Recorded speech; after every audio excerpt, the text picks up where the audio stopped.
Welcome. For those that don't know what you're sitting and watching, this is Ojai community at its finest. We are a monthly sustainability speaker series where we focus on all things sustainability, whether it's water, air, or energy. And if you're not sure what this is, we encourage you guys to stay. You may learn a little bit. We will only be talking for about 30 minutes, so we apologize in advance. And then there'll be a little bit of a Q&A mixer afterwards, so you're encouraged to stay. So we hope you do stay, maybe learn a few things. For those of you that are here for green drinks, can I see a quick show of hands of how many times this is their first green drinks?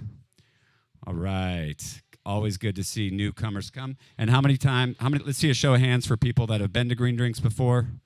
Oh, yeah, there we go. Okay, well, great. Well, thank you again for coming. I appreciate this is always an important thing for us to continue the narrative of sustainability in our community. And I'm Chris Wallen, Development Director for California Solar Electric, a local solar installer here. We are one of the longest operating solar installers in the state of California, so we're very proud of that. Thanks for all of that, and Edison is really helping our business along quite mightily. More on that a little bit later. Yeah, woo! We also, actually, this is my monthly signature here. We have our owner, Cam Campbell, in the building here, so let's give it up for Cam. Thank you. 20 years. 20 years ago, he came up and really put California Solar Electric on the map, and we have since solarized about 1,200 customers around Ventura and Santa Barbara County. Boy, a lot to cover. Was this weekend not just like a microcosm of the new normal? Let's just do a quick list of what happened. We had Ojai Day, right? Let's start with Ojai Day. There's a lot going on there. And then we had, who got a Edison public safety shutoff announcement? I got that on Saturday, that our power is going to be shut off on Sunday. And then who got notified that you were going to get sprayed by some farmers? And so I got notified on that too. So we had, and last month we had a big session on regenerative agriculture. David was there. Let's give it up for David White last month.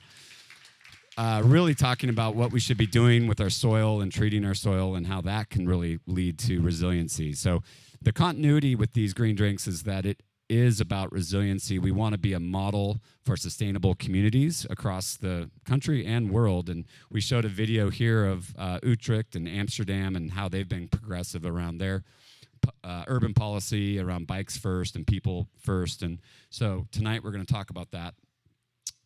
So a lot to cover.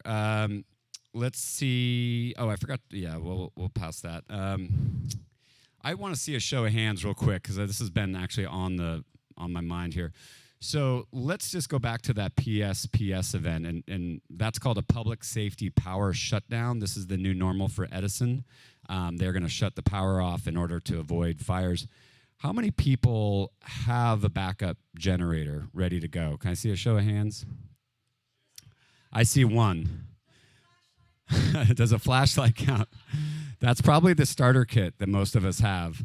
And it is such a paradigm shift that I really just don't think we're all aware of it. And you got day one, you're going to be a little bit uncomfortable, maybe like, shoot, our fridge, maybe I have my phone a little bit, and then day two, your phone no longer works, your fridge is going bad, the traffic lights are out, you're not sure what's going on with communication, we're not really sure where to go, and then day three, the anger and really the confusion sets in, and if you had a moment to read about what happened with PG&E and just that they called it the climate chaos.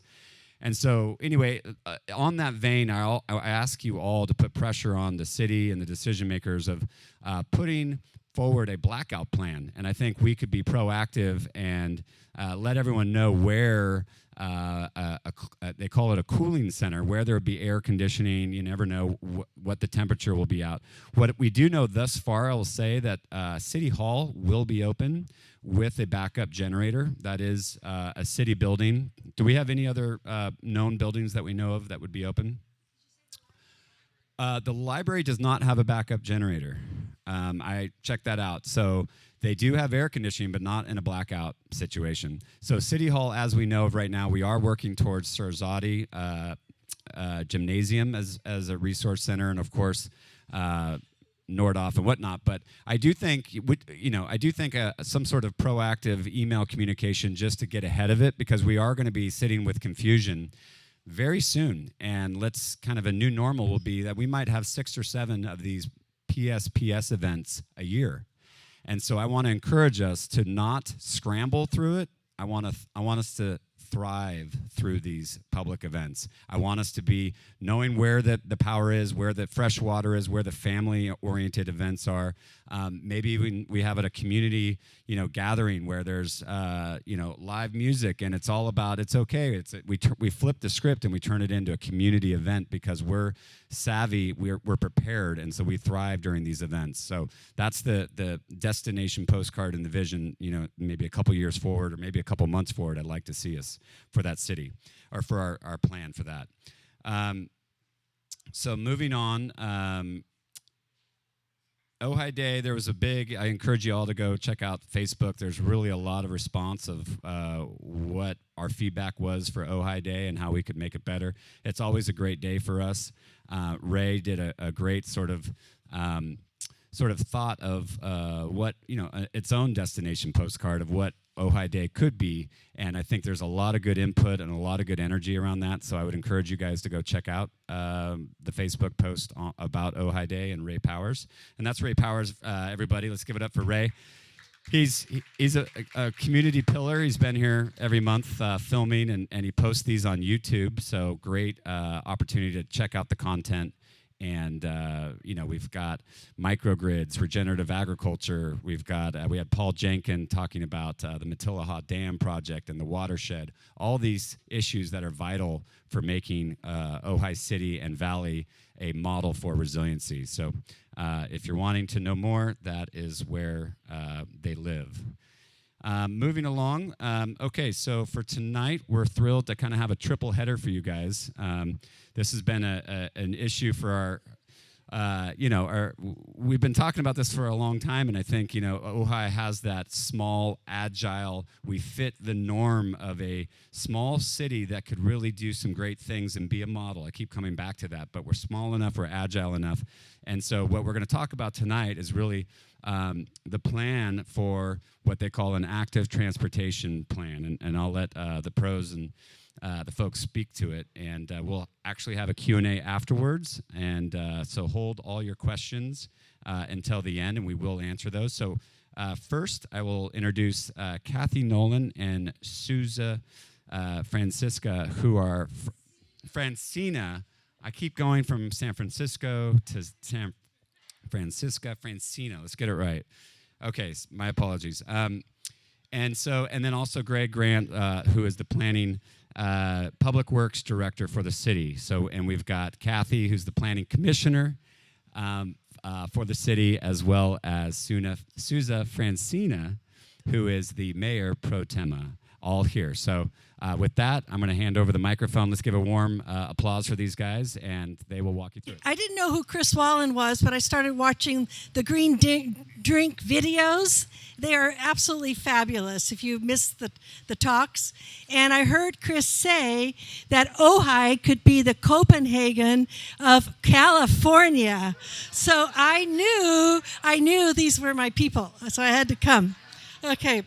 So just a little bit of introduction. I was born in Holland, and so I spent the first 7 years of my life on a bicycle. I think we got in a car once.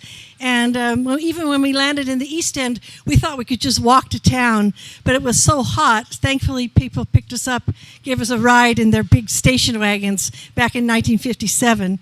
But the truth is, I have ridden my bike all over Ojai since I was a child, and that's my motivation for being involved. One of my motivations for being involved with the city is to make the town. There's no reason on earth why a small town like Ojai cannot be friendly for all ages to ride a bike and walk everywhere.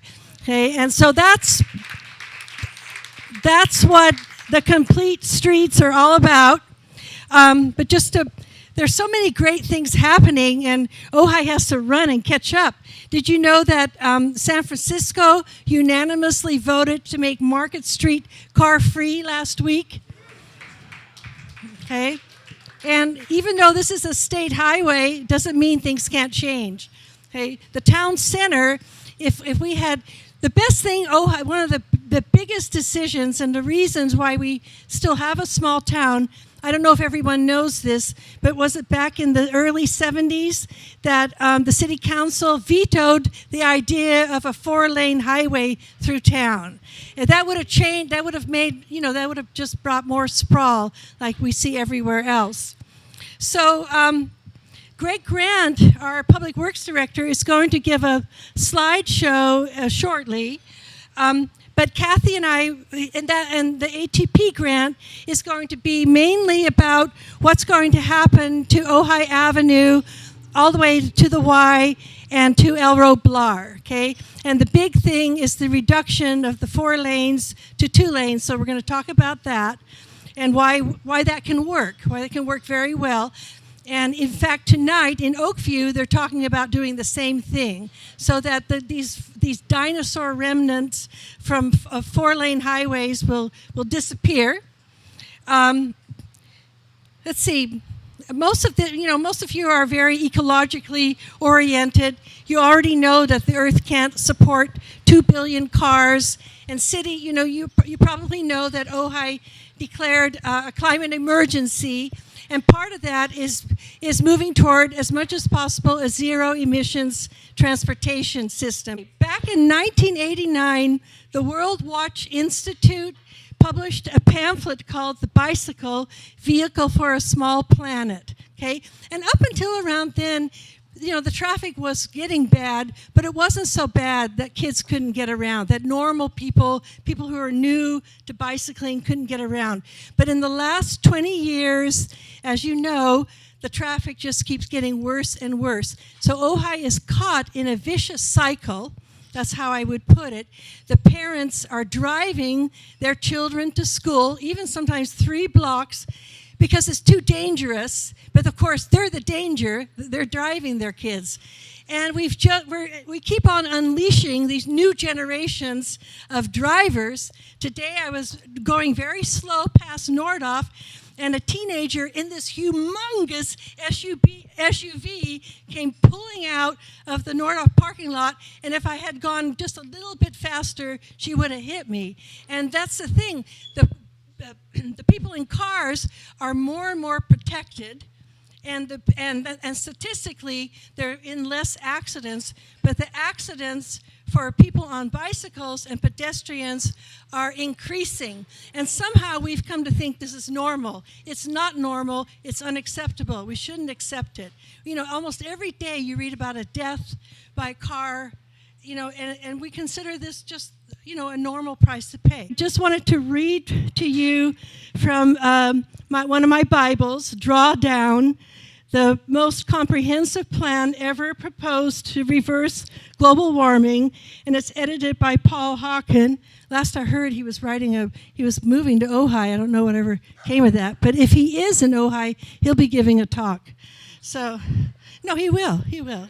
He has to, okay. But I just wanted to read the first paragraph where he points out that the bicycle is an agent for change. Those are his exact words. He writes, "The bicycle has been an agent of change since it first rolled into the 19th century Europe as a leisure item for sporty men. Within a matter of years, cycling became widespread, widely accessible, and widely loved. Bikes allowed adolescents to mix and mingle across neighborhoods and social classes away from moralizing eyes. They gave women freedom of movement and helped redefine norms of dress and femininity. As suffrage Susan B. Anthony said in 1896, I just love this quote. This is her quote, Susan B. Anthony. "Let me tell you what I think of bicycling. I think it has done more to emancipate women than anything else in the world." And with that I'll end. And it's, I could go on and on. The bicycle, if you think about it, we should not have a society that requires a family to get by with 2 or 3 cars. It's a social justice issue, it's an economic issue, and it's an ecological issue. I wanted to start out by saying, like, today I was like going through all tons of files that I have on Complete Streets, and I'm going to give you a little more better definition in a minute. But I found my notes from exactly, well, it was October 25th, 2011, and I'm looking for Paul over there. So Paul and I were planning commissioners at the time, and in 2010, the city council came to planning commission. It was during the economic downturn, and they said, we don't have money for consultants, but we're negligent behind on our Complete Streets policy, so we're assigning this to the planning commission. And Paul and 2 other commissioners, I was an alternate, were selected, and I was working on the landscape ordinance at the time. But anyway, a year later, one of the members dropped out and asked me to chair, and I said, sure, because I'm totally into alternate transportation and everything.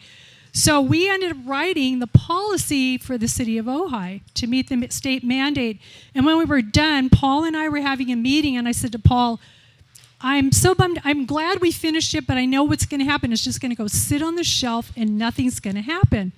And Paul said to me, well, Kathy, you could go to city council and ask if we could do an implementation plan. I said, okay, I'm going to do it. So I anyway wrote this 11-page report, and it went by myself to city council.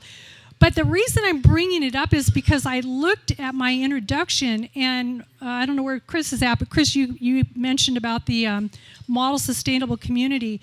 And what I wanted to share was, at my introduction to the city council, I said that I had just attended a valley-wide discussion put on by County Supervisor Steve Bennett. And I don't know if anybody ended up going to that. But 5 years prior to that, they had started this process, and they did 3 over a series of years, 3 big community workshops. And basically at the third one, and there was like over 250 people attended. But at the end of that, they kind of put all the data and the consensus together. And the number one was making the valley a model green and sustainable community. So I wanted to bring that back because it's tying this stuff all together. So anyway, I took that and I came to city council and I said, we don't want to see that thing sit on the shelf. We're not asking for any money. If we could get the funding, and I have all these volunteers, and we could write this implementation plan, that we would do it. And they said yes. So we became a standing committee, and luckily Craig Grant, our new Public Works Director, who's been fabulous, got on board and helped us, and he'll tell you more about all the wonderful things he's doing. But anyway, so what is this Complete Streets? So in 2008, Governor Arnold Schwarzenegger actually passed a Complete Streets bill. And basically it's about making the roads, public right-of-way, safer and accessible for everyone, so that cars can still drive, emergency vehicles, motorcycles, but everything else, public transportation, pedestrians, bicycle riders, emergency vehicles, grandmas and kids, everybody, seniors, anybody, it'd make it safe for everyone. But it has actually evolved. There's like a whole public health component to it. It's about greening the streets, which includes, like, where you can, stormwater capture, street tree planting, and doing all sorts of either retrofits, or if you're in a different community, most likely not Ojai, you'd be building new roads to meet Complete Street standards. So anyway, that's what that's all about. But let me flip a couple pages here. Oh, by the way, I did want to say, so our committee that the City Council approved 2011, we've been meeting, we may have only missed a couple of months, but pretty steadily every month since 2010, actually. So, and we're open to the public. We meet at City Hall first Wednesday of the month from 2:30 to 4:30. Sometimes we go out on the street and we're collecting data, but essentially we're pretty active. So, hold on a second here. I just want to flip my sheet here. No, I'm all right. Oh, here we go. So I just wanted to throw out some of these complete streets. I just kind of rattled off a few of them. But first of all, it's the access that we talked about. Traffic calming, which might mean roundabouts, which I happen to like. A lot of people don't, but I think they're so cool. Bike lanes, crosswalks, signage, bulbouts or curb extensions. Parking not only for cars, but for bicycles. So that's something we've been working on. Of course, safety measures, like if anyone's noticed the rapid flashing beacons on Ojai Avenue now, and the few that are out in front of Nordoff High School. That's part of our complete streets. Signage, as I just mentioned. I have a long list here, so. Capturing stormwater, tree planting. Tree planting is crucial. Number one, it's a way for us to sequester carbon. Soil building can also be involved. It helps with stormwater capture, slowing, spreading, sinking it. It also helps to reduce the heat island effect, which, definitely for global warming, climate change, and helps to reduce the evapotranspiration rate. Also, landscaping for beauty. I think beauty's got to be tied into all this, too. We need to soothe our souls. Public art can be a part of it. And then lighting and just a streetscape ecosystem. So now that our streetscape can actually be like a livable park. It's not just a street, but we can actually stroll, hang out, do whatever we need to do, be shaded, come on our bikes, walk, and it's basically a whole new system. It also gives community connectivity and then economic growth. There's all kinds of studies that prove that increased bike riding, pedestrian access, and what have you increases economic development in the retail district. So there's that. And then I just have a couple fun statistics. I'm going to say fun. I don't know why I'm saying fun, but it has to do with climate change.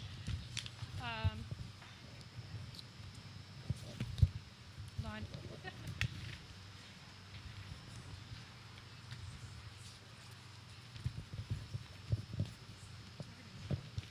Okay, so, just tying it all back, what does complete streets have to do with carbon emissions and greenhouse gas emissions and reducing that in climate change? Basically, if we can reduce the amount of vehicles on the road, so we've got less traffic, less parking emissions, less carbon emissions, we're going to be a big contributor. From the UN, the U.S. transportation sector is the largest source of carbon emissions, followed by power generation industry and the building sector. In 2017, the U.S. accounted for 29%, the largest portion of emissions from all forms of travel. And in California, transportation and energy follow agriculture as the largest sectors for greenhouse gas emissions. Okay, so what can we do about it? So the first thing to do is know where you're at. Yes, we're in the Ojai Valley, but because we're in a valley, we tend to, in a narrow valley, capture bad air quality. So we're just second to Simi Valley in the county of Ventura as far for having the worst air quality. In addition to electric vehicles, I know there's the big drive for electric vehicles, and we're all for that. But I'm gonna read something in a minute. But basically what we want to do is we want to reduce our vehicle miles traveled. Sometimes they call them VMTs for short.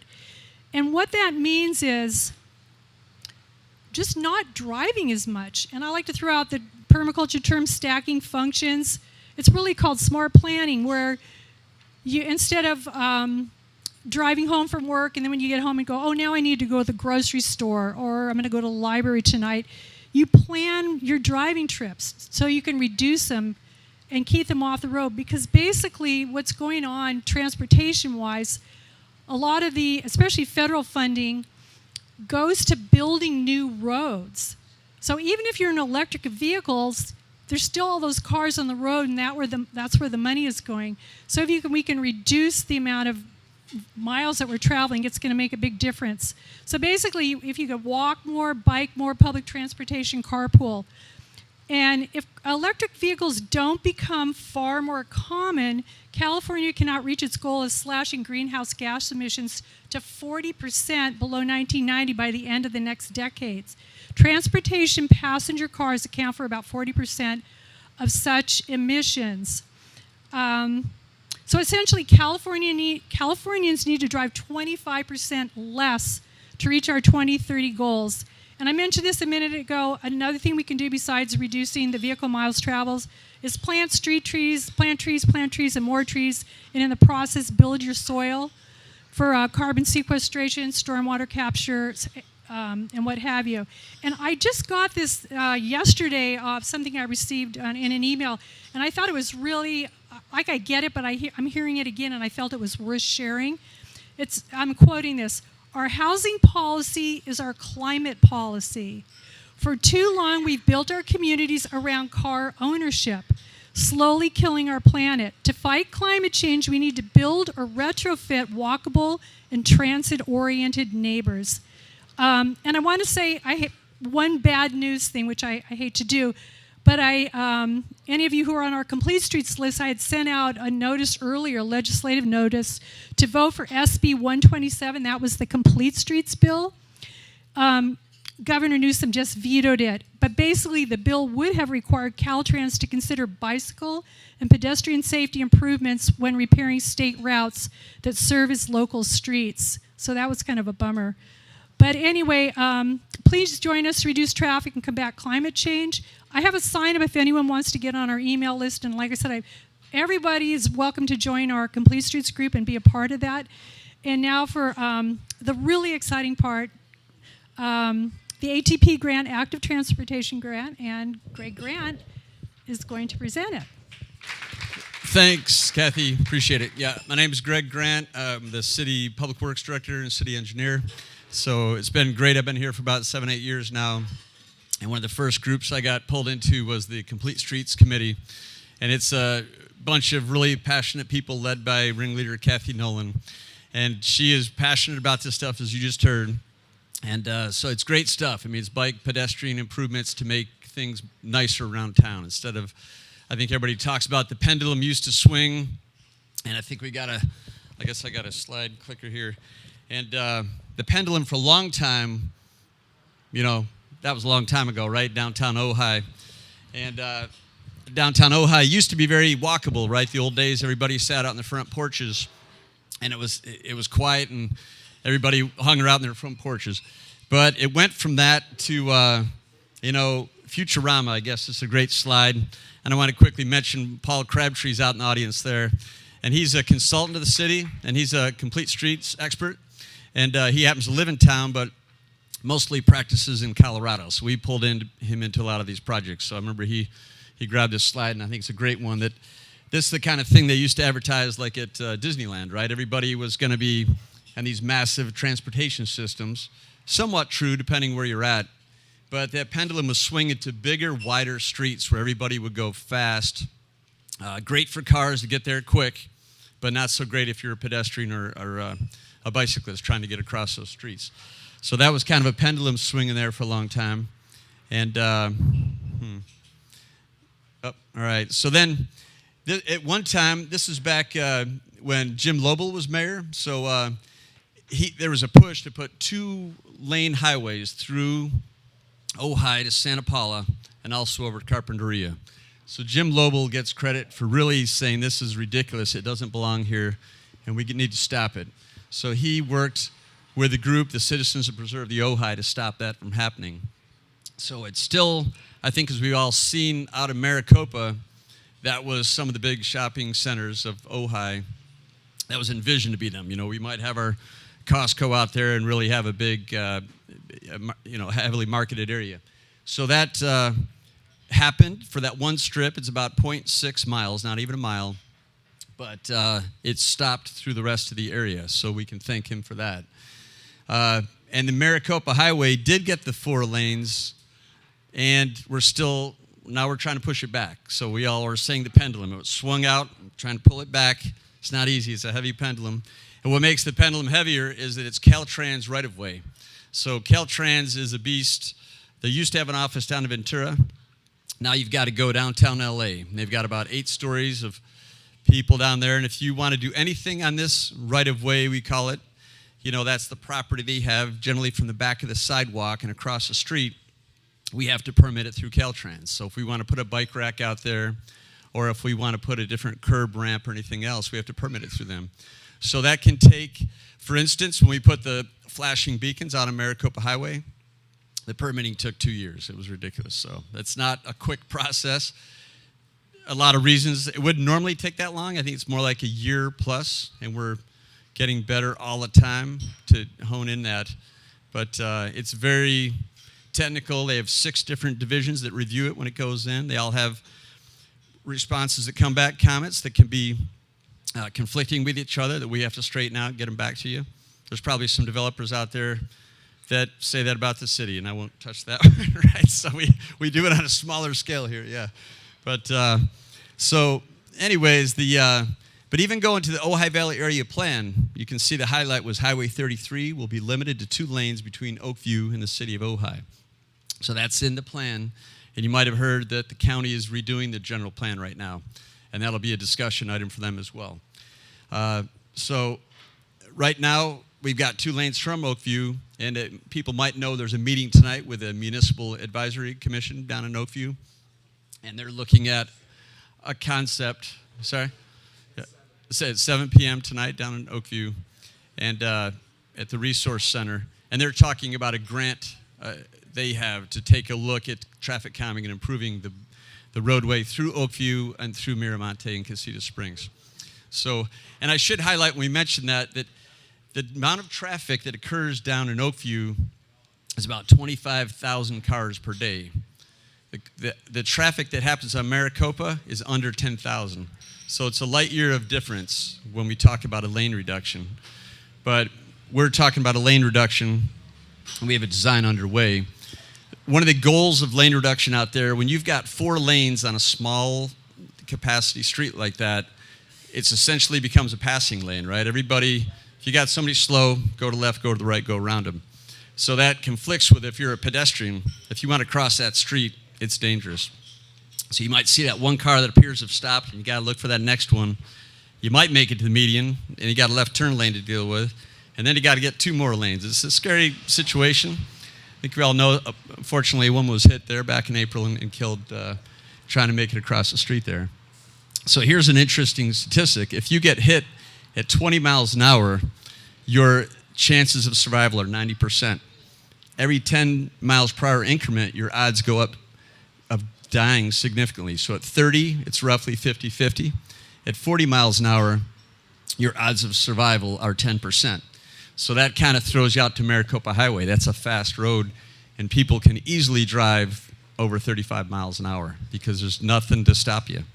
So the idea of that lane reduction is that now you've got one person mindful of traffic and controlling the rest of the speeds. So that's our whole goal out there, is to make it safer for pedestrians. And one of the big advantages, we create a lot more space for bicycles and other advantages. So this is just something we did for the grant without getting into it. And but basically we have a lot of accidents on Maricopa Highway and Ojai Avenue. And our grant submittal had a cost-benefit analysis. It's a $2.8 million grant that we were awarded, but it was all based on what kind of benefits we'd have. So I guess looking to all those people that were hit, it wasn't for nothing. It helped out our cost-benefit analysis, so we were able to obtain this grant. So if it wasn't going to be helpful, we wouldn't have got it. I'll try to move along. We're on a squeeze there. We'll not. So I think we covered what are complete streets. Is kind of the pendulum coming back. This project we're talking about, $2.8 million.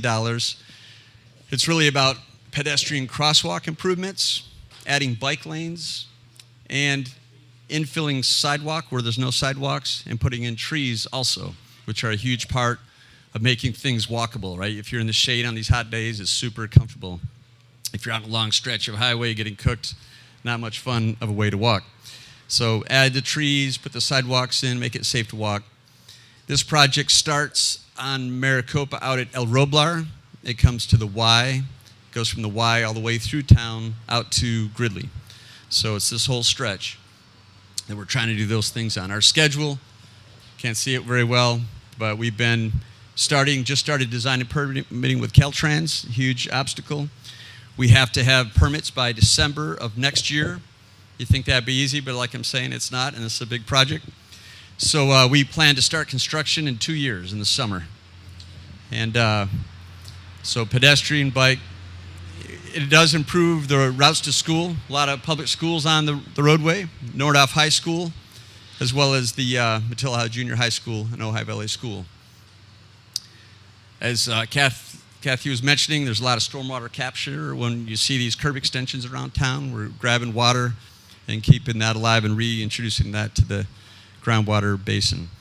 And so pedestrian safety, I think we've all talked about this, but pedestrian deaths are really on the increase. Almost 50% increase in the past 7 years. There's a lot of, there's no definitive reason, but there's a lot of people are becoming very insulated in their cars, and okay, the phone, okay. I thought I had a message there. Okay, right. So we're all distracted. We got phones. We've got these very insulated cars now. You can hit a tree at about 40 miles an hour now, and your airbags go off, so you're not quite as nervous about running into things. So a lot of reasons, but it really is on the increase. And it's hard to see pedestrians going down the road. So we're trying to put these curb extensions out there, sometimes with flashing beacons, that really make the pedestrian noticed instead of all this other noise you've got in your car and these other distractions. Try to highlight there's a pedestrian crosswalk. The pedestrian's kicked out on a curb extension. There's not 4 lanes, there's 2 lanes, so we can focus on them out there in Maricopa as well as downtown here. So ATP, it stands for Active Transportation Program. The feds have put a lot of money behind this, so we were lucky enough to grab the grant. So our project, and I'll pass this around if everybody, there's like 6 copies, maybe not enough, but if everybody shares one. It basically shows this, like I mentioned, it starts over at El Roblar, goes to the Y, up through town to the angle point at Cañada, comes through town to Gridley. And there's kind of a little highlights there. You know, we're adding sidewalks where they're missing, and we're all these pedestrian crosswalks will be improved. We've already done some of that out of Maricopa, but we need to do the lane reduction that I'll cover here.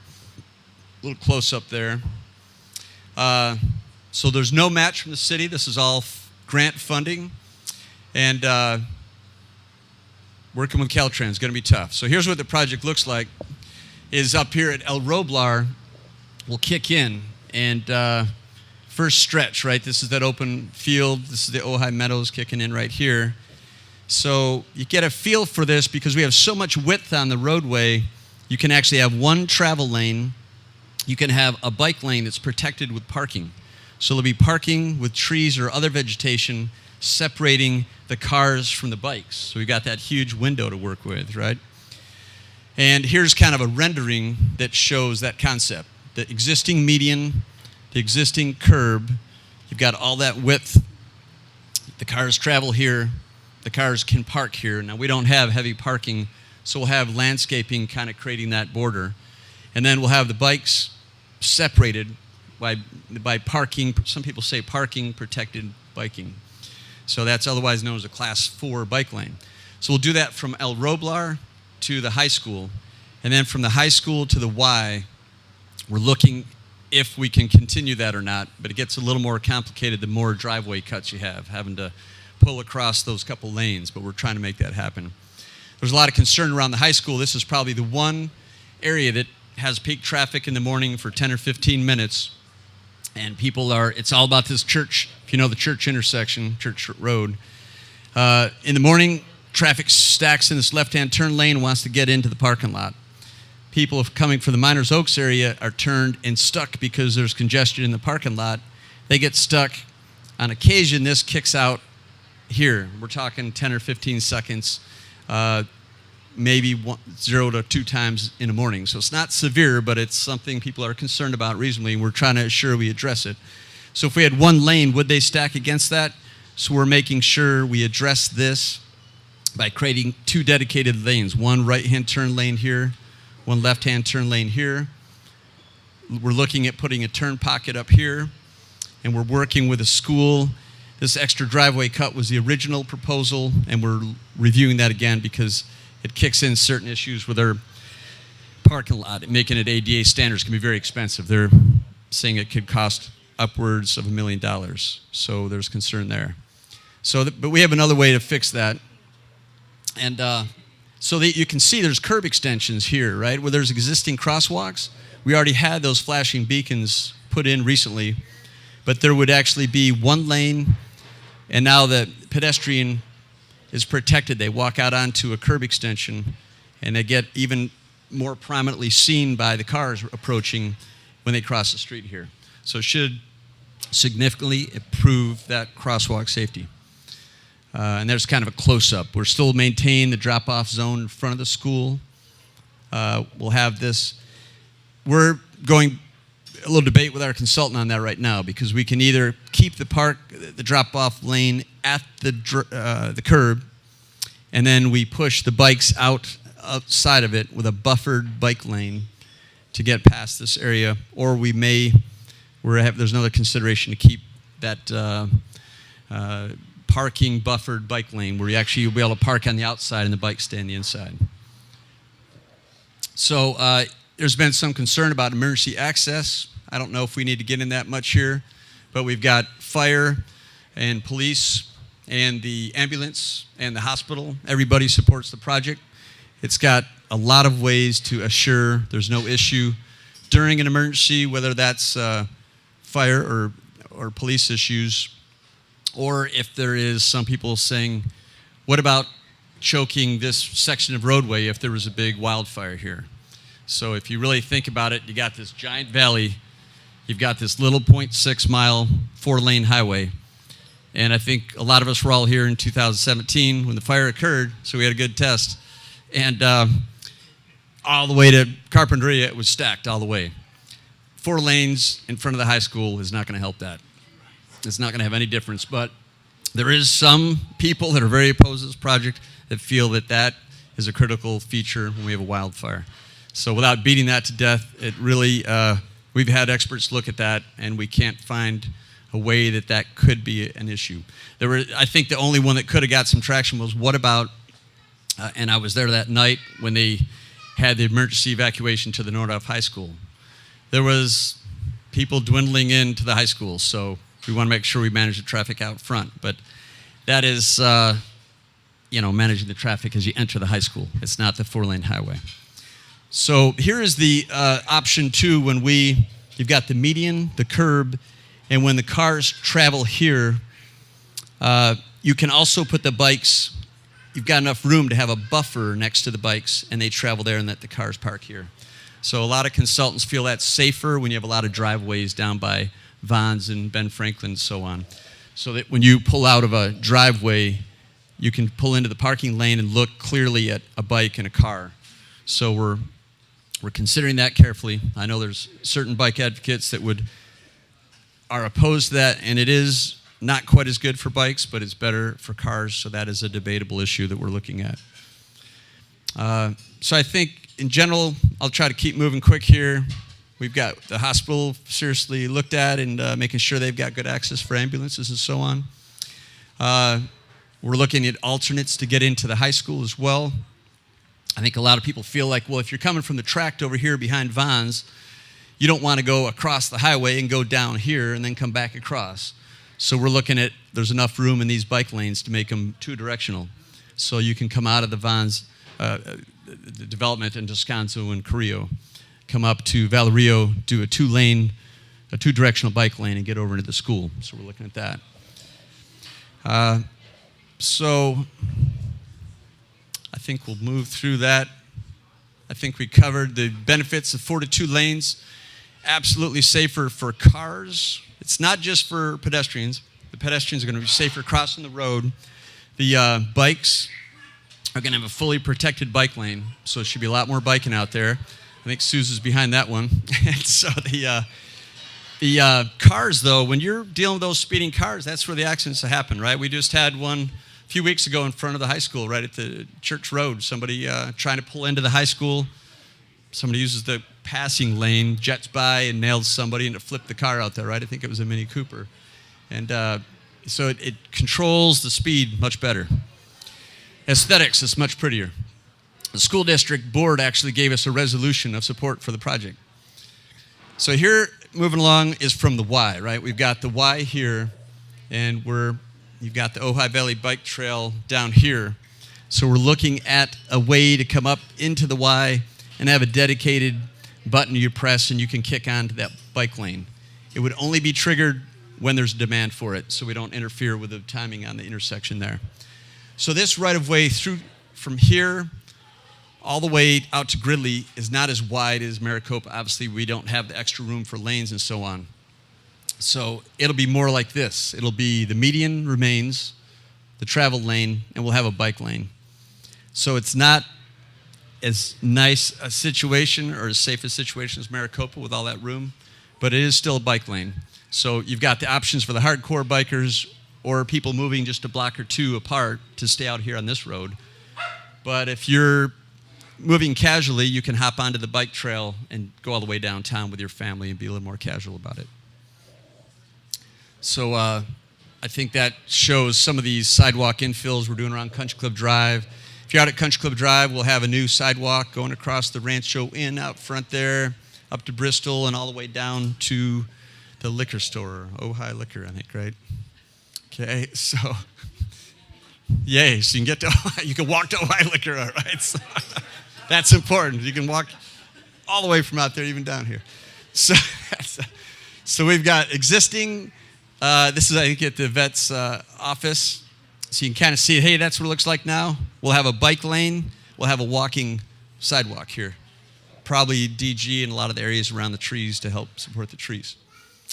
Kenyatta to Signal. That's kind of a lousy color rendering there. But as you come into town, if anybody ever walks from Kenyatta and you're trying to get over this area, these cars are coming. They don't use a blinker to stay on Ojai Avenue. So we're looking at a big bullnose here. So they'd have to pull up and put their blinker on and go through here. That'll make this crossing safe and this one as well. And same thing, not an ideal crosswalk. We just put in the flashing beacons here, but if we get a refuge island with a curb extension, it'll really improve that area as well. So that is kind of the rendering of it now versus with curb extensions. And this one, slightly idealized, but the concept is there, I think, right? that's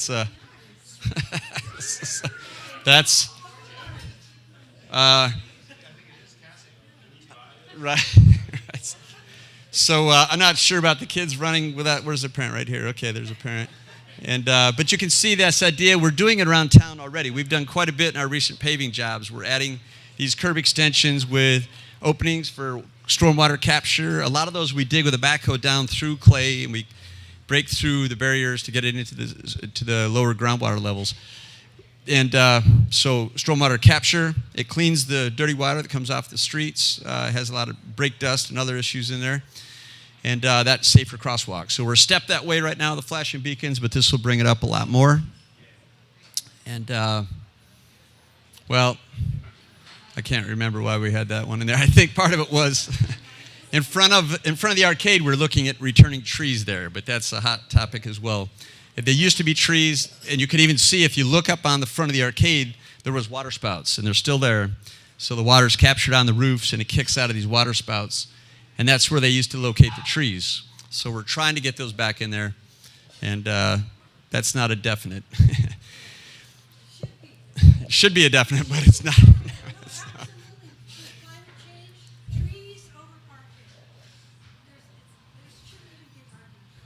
I think there's a lot of business owners that want more parking down here, so we're trying to free up parking. You'll see us knocking out some of the gray, the red curb and making it gray around town. But we're trying to preserve parking with respect for that, or bicycle parklets. We're looking at that. We are right here at the Topa Brewery. These guys are taking a parking space right out front and on the side and making it for dedicated parking.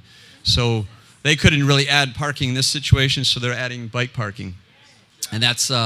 They're permitting that now with a long, painful process with Caltrans with the city's assistance. It's been at least a year already, I think. Well, it's all Suza and Kaki's fault. So we have, in the middle of the arcade, we'll have a curb extension on each side. I mean, that's still a tough crossing. You got to be careful there. Even though it's very slow traffic, hard to see people, make it more prominent. And there's an example of those trees. It's a great one the museum was using lately, right? That the old diagonal parking and so on. And this continues as you go onto the east side of town. Like here's the Sea Fresh restaurant. We'll have curb extensions. There's no crosswalk here now, right? So we're looking at a crosswalk added there. We're looking at Drowned adding crosswalks here also. Even at Fulton, we're looking, means it's second priority, but we're looking at this and this. We're looking at adding crosswalks. There's quite a gap from Fox Street. It goes Fox Park, and now we've got the new one at Whispering Oaks we just put in. So to add more crosswalks. And we're working with the bike advocates, and I know I saw, maybe you left, you had enough. Russell Sidney was here, and he is a big bike advocate. He has a lot of ideas on how to make it safer for bikes. We're working with him. So that kind of gives you an idea coming into town, right? The existing situation. And then we've got a bike lane with tree pockets added with stormwater capture periodically. It closes in that whole view when you're driving, slows you down a little bit, makes it safer. And so on our website, the city's Public Works website, we have detailed concept plans, sheet 2, each one of these sections you can look at if you're so inclined. They're big files. It might take a few minutes to load a lot of graphics on them. But you can always go there to the Public Works website and get it. And I think that's a long way of saying city's Public Works website. You'll see a pull-down menu for it. And I work at the city. Be glad to answer any questions. So. Hey, thanks, guys. Appreciate you taking the time to come down and do green drinks. I did a workshop with Mark Lakeman, who does city repair in Portland, and they've had tremendous success with the work that they're doing. And a key thing that he pointed out about making communities pedestrian friendly was to have seating, park benches, and I didn't see any mention of anything on there about public seating, especially when you have elders in the community who can come out and sit in public areas. That makes this tremendous community resource, but it's not observed, that people don't necessarily see that when we talk about pedestrians. But you said it, Greg. You said back in the day when we were more pedestrian friendly, people used to sit on their porches. And they weren't talking about cars, right? They were talking about their porch.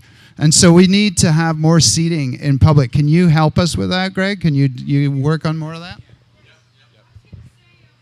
Yes, he can. We will hold him accountable for that. Well, I think the quick comment is the ATP has very specific requirements. It doesn't cover the benches, but benches aren't expensive in the city. And I think Suza and Kathy Nolan and the Complete Streets Group have a list of them. So we're implementing a bunch of new bike racks you see around town. We can focus on those as well. This is probably a good time to mention that, as far as I'm concerned, there should be bike parking in front of every business.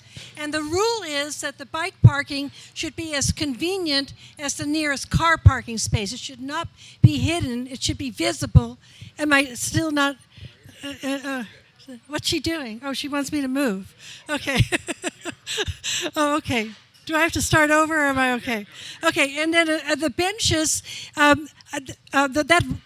was reminded of the benches before the 4th of July parade, because I walked with my little 4-year-old granddaughter about 3 or 4 miles down Ojai, and we enjoyed it so much because there was all these chairs we could sit in. And we absolutely need the benches. And what we need, when Greg was mentioning about the drop-offs at Nordhoff, my goal is that those drop-offs become history, because if the schools are serious about educating the students about climate change, all those students will be riding their bicycles to school, and there won't be, that is the future. That is where we're headed, and we have to have that vision. We have to have it. The paradigm shift is walking is priority, bicycles are next, public transportation is third, the private car is last. And if you're just clear on that vision, then it's easy to make decisions. You make the decisions based on what's best for the pedestrians and the bicycles and the kids and the elderly, and the private car is the last, because our current transportation system is the opposite. And so we want to balance the transportation system, and that's how you do it. Put the bicycles and the kids and the walkers first, benches.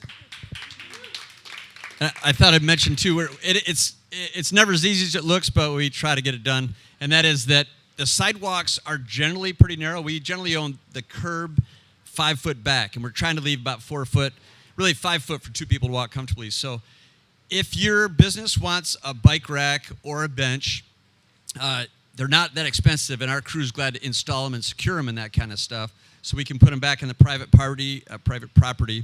But it's generally like on Caltrans right away. There's a little bit of room, but we got to permit them. So if you see a great spot, let us or Kathy know, and we'll try to prioritize them. But if you're on Matilda or someone else and you see a good spot, especially on private property behind the sidewalk, let us know, and we'll try to stick it in there for you. Chris had a question there. This is a little off topic for the ATP here in Ojai, but I've been thinking about this ever since it happened, having grown up here. Is there any discussion about changing the location of the current bike path to Ventura and reestablishing electric light rail between Ventura and Ojai? Because what it reminds me of is many years ago, I'm always surprised how prophetic my father actually was. I didn't pay attention to him at the time. And he went down to the supervisors meeting where they were talking about the bike path. And he said, this was way back when. And he said, we should keep that light rail. We should improve it because the day of the car is going to come to an end. And so I'm just thinking that we talk about congestion on 33, and we got an already established right of way for better that can. I would guarantee that route would be used. I think the response is a great idea. I used to work on light rail in LA, and they're extremely expensive, as you know. So light rail would be pricey, and you'd have to have a huge population base. Well, I think right now there's, as you might know, in the past 10 years, big debates. There's a lot of people who represent lower income areas and say that those light rails are crazy expensive. You should be running buses. That's the ones that actually serves people for the price. So it's a huge debate, but certainly it's hard to come by right away. And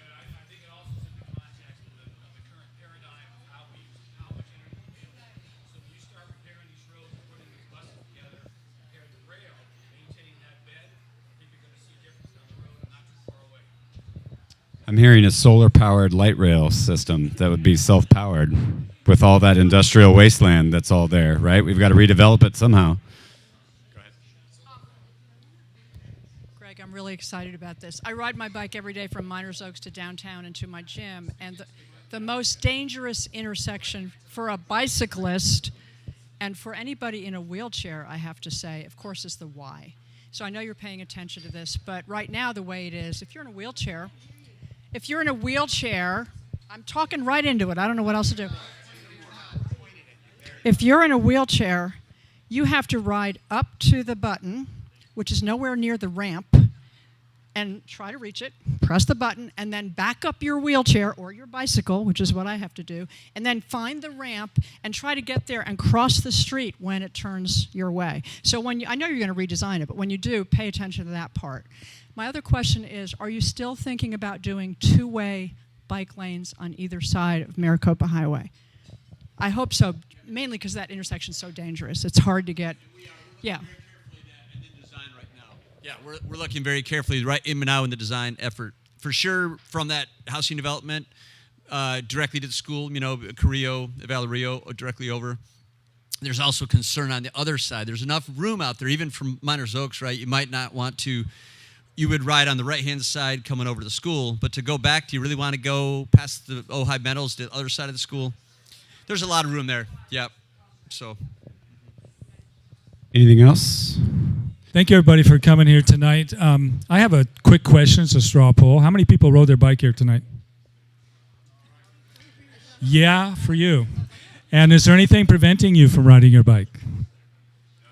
No. I've been riding around here for 45 plus years, pretty much every day of those years. And it could be way better, but it's still doable at all points. So anyhow, next time we have green drinks, ride your bikes. And if you walk or you ride your bike, we'll buy you a beer, okay? Next time. Well, this is kind of, a question/comment. I mean, as I'm learning about the transportation-related emissions in the state of California, it's like 40% of our emissions in the state of California are coming from the transportation sector. And I don't know exactly how it breaks down in the Ojai Valley, but I'm going to speculate it might be even more than that because of all of the tourists that come to visit Ojai Valley. So my question is, on the Complete Street side, is there anything being done to address the tourist impact of all this traffic, and certainly from an air quality perspective, the emissions that come, and then from a GHG reduction, how can we deal with that? I wanted to say that sure, we mostly have the tourists coming on the weekends, but the thing that we discovered, we actually went out and collected data. One of the biggest traffic things are the parents driving their kids to school in the morning and then picking them up in the afternoon. And that's the one thing that we can have more, I don't want to say the word control, but, we can be more involved with. So we've already met with the school district, and we're working on safe routes to school routes and potential projects that we can do. And as Greg mentioned in the ATP, routes to Nordhoff, Matilaha, OVS, of course, and Chaparral will be involved. And presently, our Complete Streets group is working on the Topa Elementary School area, and in conjunction with the school district on some different applications. They're going to address what's going on in the school, but we're looking at what could happen on the streets to make it safer. And I wanted to say in 2000, I think it was 11 or 12, we did a survey, an official one with the National Safe Routes to School program, to a handful of the public schools and private schools in the valley. And predominantly what we got back was, this was from the administration and the parents. Generally, we don't promote, or we don't want to let our kids ride or walk to school because we don't feel it's safe. And if it was safe, many of them said they would be interested and would do it. So we have, once again, gathered data, and that's something we're working on. So I didn't answer your tourist one, but I'm not sure how we can stop that. But by making the roads safer and building in certain things, it can work. Well, that's the other thing. If you look right now, the Ojai Valley Inn, the Caravan, I'm missing a couple other ones, the Rancho, they all have bikes. So the thing that we really need to do is have bike education, because a lot of them don't know about the bike rules. I actually have some handouts here from the DMV for anyone who wants the bike rules. But basically, we have to follow the vehicle code. And we're not supposed to ride on the sidewalk in the city of Ojai. And when you get to a crosswalk, you're supposed to walk your bike. And you're supposed to ride with the flow of traffic. So anyway, some quick pointers. Yeah, here's Suza. Yeah. I just want to chime in. We should market Ojai as a car-free vacation. Tourists, if they are allowed to bring their car in, if I had my druthers, the day ones wouldn't even bring their car in. They would park outside the city at Boku or Nordhoff. Yeah, Nordhoff parking lot. We can use that now. We got the kids on the bikes. We'll use the parking lot for the tourists. But what was I going to say? Yeah, this is definitely tied in to reducing the traffic from tourists. And the hotels, like for example, Kelly Posco told me he's leading a bike tour, 90 tourists on bikes going to the East End down Grand Avenue. Okay, so that's only going to increase. There's no way that our little town can handle more traffic from tourists. The other thing is that we have a program called Ride and Roll that is Dee still here? Helped start, Dee and Jeff Otterbein and the Green Coalition. And we lead bike trains to school. And when the kids have an adult escort, there's like 45 bikes in the corral. In fact, there's 75 when there was a 6th grade at Topa Topa. And when they don't have adults riding with the kids, there's only 6. It's so sad. And the kids love it. They're so excited to ride their bikes, and that should be normal. We need to normalize that. That's awesome. I completely agree with that. And I think Nordhoff sitting there empty with a big heat island effect parking lot just sitting there on the weekends makes a lot of sense to figure out how do we monetize that. And again, I love the optics of Ojai. People come in and go immediately, they are hit in the face with how smart and progressive Ojai's thought this through, because I think that's a model for a sustainable community, and that's what gets back to that Copenhagen. My question, something we haven't also talked about, like the seating, is how do we make Ojai more EV friendly? You know, you've got Daimler, Chrysler, Mercedes just announcing last month that they are quitting all development on gas engine vehicles. No more development. They are all 100% electric this going forward. It's an amazing movement in the automobile industry. So this goes to what Michelle's point is as far as emissions and, you know, this transformation, this electrification of vehicles is happening. And how do we become a leader in that? And how do we incentivize that? So my question is for Greg, does that fall in your wheelhouse? How do we make it more EV friendly? How do we incentivize, whether it's businesses? How do we, again, it comes back to we decide who comes into our city to play by our rules. And so if we mandate that businesses that come in, a charging station has to give maybe a certain percentage to these, you know, our local businesses, share the economy, you know, keep the revenues local. But again, I look at all these existing parking spaces and how do we make it more EV friendly? Because all I know, and maybe I'm wrong, but we only have the skate park that's EV friendly right now. And Boku, but you know, Boku right now is only Tesla, and that's also a gas. That's a coal-powered Tesla charging station. Just PSA aside, sorry. But anyway, that's a question to you, Greg. I think you forgot the City Hall. We have a couple stations over there too. So we got 2 at City Hall. We got 2 over here, and right. So and then you got the Boku stations, and so we did recently. When we installed these charge point systems, which are we're able to recover money. There was concern from council that we were basically sponsoring all these free stations that we used to have free for about 6 years or so on a previous grant. So right now we're monitoring these. These are we're actually seeing just in the past 6 months quite a spike. It's come up. But before that, we didn't really see heavy use. We had little spike periods we have, but not, they have, even ChargePoint, who promotes buying these things, they kind of have a simple system, and they're kind of saying we're in the light user bracket. So we have other locations, and I think I remember Cam's been through it with some other people here. We prioritize the next locations when we see enough demand, and it has a lot to do if we have electricity available. It's pretty hard, as you know, you guys know, to pull that power in to get it there. So right now we're kind of in the light, but we're just moving into the medium, and that's probably going to be enough to start looking at additional stations to put them in. I think we're in the brink of that. We haven't even mentioned the proliferation of electric bikes, and it's a big deal now. It's coming on strong, and so when we go forward, I think we should really start thinking about plugging in bicycles. And whenever we put in a bicycle station or whatever, we plug in bikes. You go to Europe now, restaurants advertise, they'll plug in your bike. People are all over the place on that. And I see people now that are out on their bikes that have never been on their bikes before because they go screaming by me, you know? And I'm going like, wow, how'd that like 80-year-old person just go by me so fast? But electric bikes are a big deal, and we will get more people out of big vehicles and onto electric bikes if we become really friendly to plug them in. Everywhere they go, we plug them in, you know? So.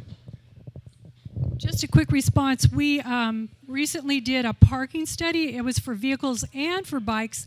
And on that study, we put our notes together. We did include adding bicycle charging stations, because I agree with you. So along with the electrical ones, we actually identified some electric locations. We gave it to City Council, to their parking committee that they've got. So Greg, I don't know if you've seen it yet, but anyway, if it helps, we can send it to you too. But yeah, we've done that. All right. I guess lastly, it's just sort of a timeline, Greg. Do you want to walk us through what we can start to see first? And maybe you showed it, but is it what's phase 1 that we can start to see? What's the low-hanging fruit here? Yep, I think right now we're working with this consultant that we have on board. We already had these concept plans that I think I showed you there that you can go to the website and see.